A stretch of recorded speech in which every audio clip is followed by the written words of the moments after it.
Mövzumuz özgüvən zəifliyidir.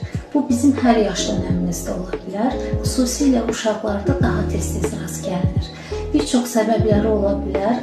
Məsələn, uşaq davamlı olaraq səhvlərinə görə tənqid olunursa, evdə sözü kəsilir, fikri dinlənilmirsə, tez-tez başqaları ilə müqayisə edilirsə, toplum qarşısında utandırılırsa, valideynin övladı ilə arasında emosional soyuqluq varsa, məktəbdə uğursuz təcrübələr və s.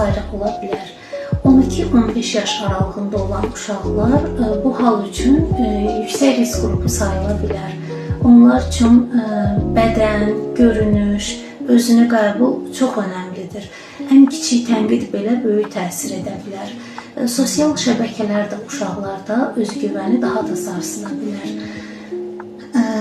Əgər uşağınızda belə bir halı aşkarlamısınızsa, bunu mütləq aradan qaldırmaq lazımdır. Əks halda davranışa keçə bilər və bu da öz növbəsində uşağın gələcək inkişafında özünü içə qapanma, aqressiya, kiməsə qarşı həddən artıq itaət kimi göstərə bilər. Nə etməlisiniz? İlk növbədə bu mövzunu sizinlə bölüşmək üçün münbit bir şərait yaratmalısınız. Onun hiss və həyəcanını duyarlı şəkildə dinləməlisiniz. Söhbət zamanı uşaq haqqında negativ sözlərə yer vermək olmaz. Motivasiya verici, cəsarətləndirici cümlələrdən istifadə etməlisiniz. Yaxın keçmişdə hər hansısa bir uğurunu yadına salmalısınız. Ümumiyyətlə, uşaqların uğurlarını göz ardı etmək olmaz. Ən kiçik uğurlarını belə dəyərləndirmək, qiymətləndirmək lazımdır. Çünki bu özgüvən üçün çox vacib bir məsələdir.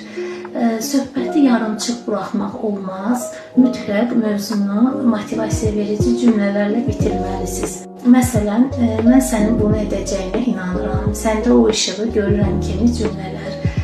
Uşağı cəsarətləndirdikdən sonra təhlükəsiz şəraitdə onu özgüvəni sarsıdan vəziyyətə məruz buraxmalısınız və müşahidə etməlisiniz. Əgər nəticə müsbət deyilsə, o zaman mütləq psixoloqa müraciət etməlisiniz.